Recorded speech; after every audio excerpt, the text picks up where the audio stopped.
What up, gamers?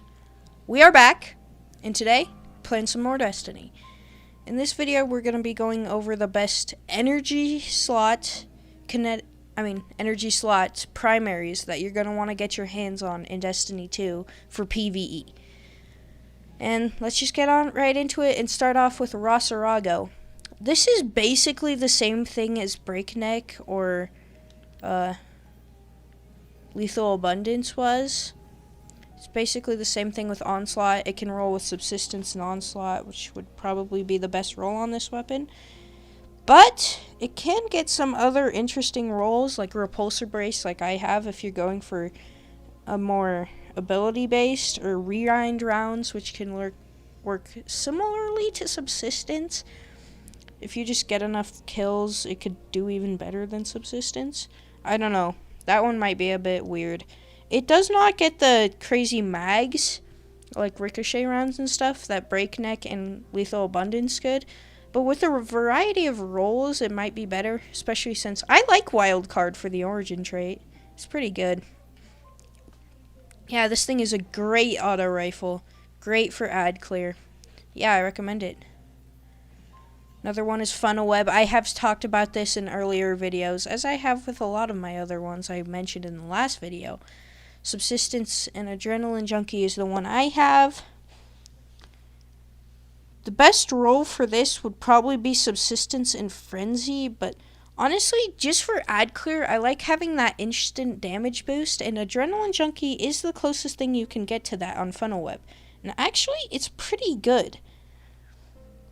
I've been kind of liking it better because I have had ones with Subsistence and Frenzy back when I first got into Destiny, and I don't know, I just didn't use it as much.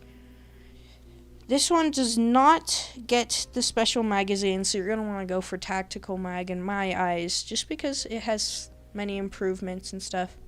Yeah, so just great at ad clear because of Subsistence. It's a fast shooting, of course it's a lightweight frame, 900 RPM SMG, just really nice. Vice Stinger being a great Origin trait as well. Yeah. Let's move on to Omit.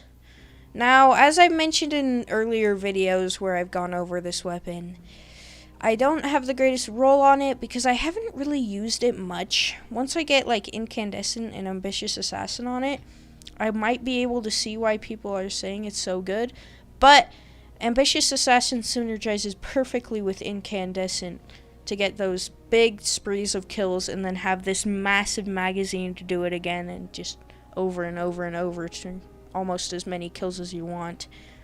It can get the great magazines, like I have ricochet rounds on it. It's one of the best ad clear ARs in the game, but it might be slightly outdated at this point because Onslaught is probably taking it over now. But it's still a great option. It's craftable too, so you can get, unlike the other three Onslaught ones, you can actually get this thing with enhanced perks. So you might want to go with that over just normal Onslaught. You could get enhanced Incandescent if you want. So yeah, it basically all depends on your preference. Preonic. This is a deadly Nightfall bow. It can come with Wildcard, one of my favorite Origin traits, as I mentioned earlier. The roll you're going to want on this is probably something with Explosive Head, because that's one of my favorite bow perks.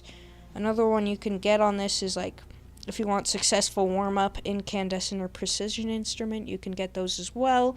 For the first column, it's probably going to be Perpetual Motion or Archer's Tempo. Maybe Enlightened Action, but most of the time that one's not great. So yeah, you can get any combination of those perks, meaning that this thing is a pretty interesting bow for how much combinations you could have with it. Has multiple different Origin traits that you can pick from. Yeah, great bow, hits really hard.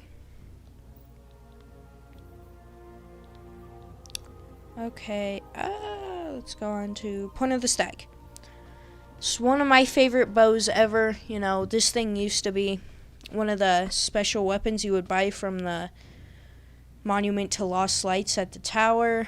You know, you got this a while ago. It actually was never sunshot, so if you ever bought that, you can still use it.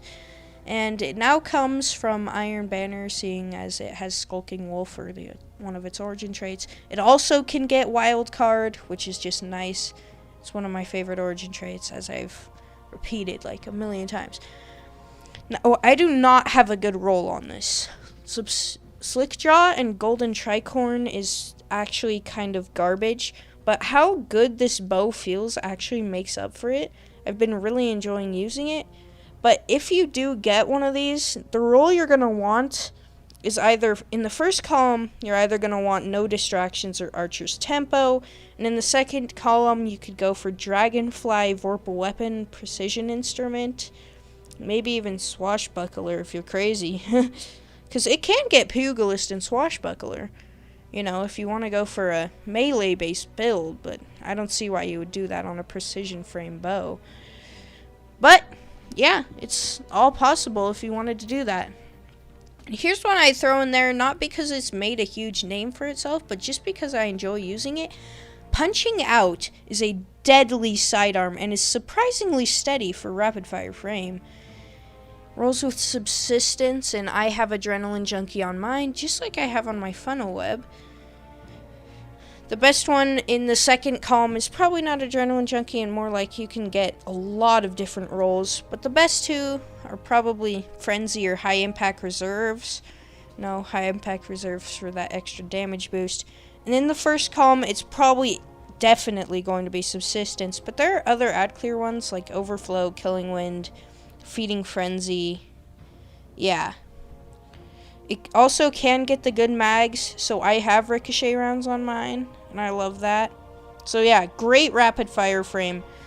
Great for melting stuff. It's really nice, especially with anti-barrier sidearm this season. It really benefits these sidearms. So yeah, those were the best energy slot primaries that you're going to want to get yourself in Destiny 2 PVE. You know, some of these are a little bit harder to get, like Point of the Stag, you'll have to do Iron Banner, which I did not enjoy, because, man, it was hard. I am not a Crucible player, so, ugh. And then Omit, you would have to grind for its pattern. Yeah, just, some of these might be harder to get than others, but working towards them is really good, because these things are tanky, man. So, yeah, that's probably all for this video for now. Be seeing you guys later. Bye.